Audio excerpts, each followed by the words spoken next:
तो आज का टॉपिक है हमारा वो होगा विलवुड। टॉपिक का नेम क्या है? विलवुड। ध्यान रखिएगा, विलवुड एक मॉडल वर्ब है। क्या है? Modal verb.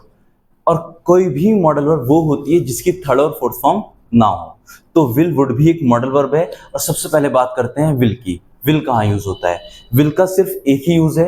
विल यूज किया जाता है फ्यूचर में। कहाँ यूज होता है? फ्यूचर में। और ये मैं आपको पहले भी पढ़ा चुका हूँ, फ्यूचर सिंपल, फ्यूचर कॉन्टेक्स्ट में पढ़ा चुका हूँ। तो विल का यूज कहाँ होता है? फ्यूचर में। एग्जाम्पल के तौर पर आई विल गो देयर, मैं वहां जाऊंगा। तो विल का यूज तो हमें नहीं पढ़ना। मेन टॉपिक जो रहेगा हमारा वो रहेगा वुड। क्या रहेगा? वुड। तो टॉपिक का नेम है यूसेज ऑफ वुड। वुड के यूज। वुड के यूज हमें पढ़ने हैं कि वुड कहाँ कहाँ यूज होता है। तो पहले तो ये समझ लीजिएगा, would is more formal than will. Would ज्यादा फॉर्मल होता है विल से। यानी कि अगर आप कहीं पर विल यूज करोगे तो आप उसकी जगह पर वुड भी यूज कर सकते हो सेंटेंस को फॉर्मल बनाने के लिए। क्लियर है इतना? ठीक।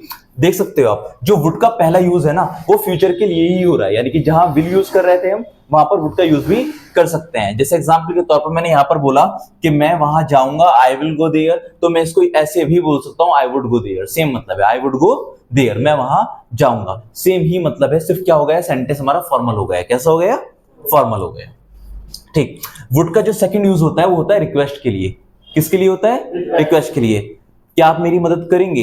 अब देखो, जब आप किसी से रिक्वेस्ट कर रहे हो तो ध्यान रखिएगा फॉर्मल तरीका अपनाएं वहां पर। तो वहां पर विल ना यूज करके क्या यूज करेंगे? वुड। क्या आप मेरी मदद करेंगे? Would you help me. Will you help me ना बोलकर आप क्या बोलेंगे? Would you help me. क्या आप मेरी मदद करेंगे, है ना? रिक्वेस्ट के लिए हो गया। थर्ड है पास्ट हैबिट। यानी कि कहीं पर भी पास्ट हैबिट शो करने के लिए भी किसका? वुड का यूज किया जाता है। एक टॉपिक होता है आपका यूज टू, जो मैंने आपको पढ़ाया है। तो we can use would instead of use to. हम यूज टू की जगह पर वुड का यूज भी कर सकते हैं। जैसे कि एग्जांपल के तौर पर मैंने कहा when I was in eighth, जब मैं एट्थ में था, आई वुड ड्रिंक टी, मैं चाय पिया करता था। यानी कि इसको ऐसे ही बना सकते हैं हम, आई यूज टू ड्रिंक टी। तो यूज टू हटाकर हम वुड का यूज भी कर सकते हैं। दोनों का सेम ही मतलब होगा, आई वुड ड्रिंक टी, है ना?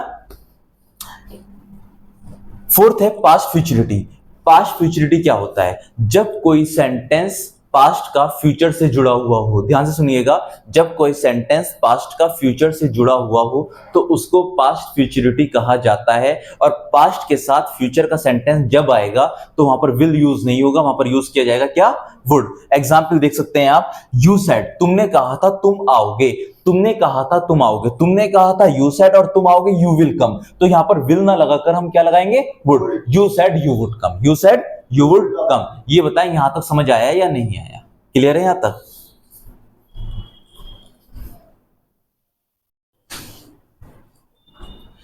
देखिए नेक्स्ट पॉइंट है आपका माइंड।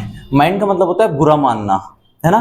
तो would you mind if I speak English in the class. क्या आप माइंड करेंगे अगर मैं क्लास में इंग्लिश बोलता हूं, है ना? अब जैसे कि एक सेंटेंस है, मैंने यहां पर बोला कि would you mind if I talk to you. क्या आप माइंड करेंगे अगर मैं आपसे बात करता हूं? इस तरह के सेंटेंस हम बोलते हैं जब हम परमिशन ले रहे हैं या इस तरह की बात कर रहे हैं कि क्या आप माइंड करेंगे या क्या आपको बुरा लगेगा। तो उसके लिए हम फॉर्मल तरीका अपनाएंगे। यहां पर विल ना यूज करके क्या यूज करेंगे? वुड यूज करेंगे। तो माइंड के साथ भी विल का यूज नहीं किया करते हैं। किसका यूज होगा? वुड का यूज होगा। नेक्स्ट है ऑफर। ऑफर के लिए भी आप वुड का यूज करते हैं। जैसे एग्जांपल के तौर पर मैंने कहा क्या आप चॉकलेट्स खाएंगे? Would you have chocolates. Would you have chocolates. क्या आप पिज्जा खाएंगे? Would you have pizza. क्या आप चाय पियेंगे? वुड यू हैव टी, है ना? या क्या आप चाय पियेंगे? Would you drink tea. इस तरह के सेंटेंस के लिए यानी ऑफर के लिए भी आप किसका यूज करेंगे? वुड का यूज करेंगे। और नेक्स्ट है वांट। चाहने के लिए भी आप वुड का यूज करते हैं। इसको फॉर्मल तरीका अपनाने के लिए आप वुड लगाएंगे और साथ में लाइक टू का यूज भी कर दिया जाता है, यानी कि पसंद करना या चाहना। एग्जाम्पल के तौर पर would you like to have pizza. क्या आप पिज्जा खाना पसंद करेंगे? क्या आप पिज्जा खाना चाहेंगे? Would you like to dance with me. क्या आप मेरे साथ डांस करना चाहेंगे, है ना? Would you like to have tea. क्या आप चाय पीना चाहेंगे? Would you like to have cold drink. क्या आप कोल्ड ड्रिंक पीना चाहेंगे? इस तरह के सेंटेंस के लिए भी आप वुड का यूज करेंगे। नेक्स्ट यूज होता है सजेशन। सजेशन के लिए भी हम वुड का यूज करते हैं। अच्छा, सजेशन के लेने के लिए एक सेंटेंस होता है वुड इट बी फाइन या वुड इट बी ओके। इसका मतलब होता है क्या ये सही रहेगा, क्या ये ठीक रहेगा या क्या ये ठीक होगा। ऐसे ही मैंने एक एग्जांपल लिखा हुआ है, would it be fine if I start new business. क्या ये ठीक रहेगा अगर मैं नया बिजनेस स्टार्ट करता हूं या नया बिजनेस शुरू करता हूं, है ना? और लास्ट यूज होता है इसका होता के लिए। जैसे हम सेंटेंस इनकम्प्लीट बोलते हैं, तुम मेरे से कह देते, मैं तुम्हें बता देता, वो चला जाता, वो एक बार कह तो देता, तुम मेरे से कहते, तुम मेरे से बोलते। इस तरह के सेंटेंस के लिए आप वुड का यूज करेंगे। जैसे तुम मुझे इन्फॉर्म कर देते, you would inform me, you would inform me. Topic is finished, that's all.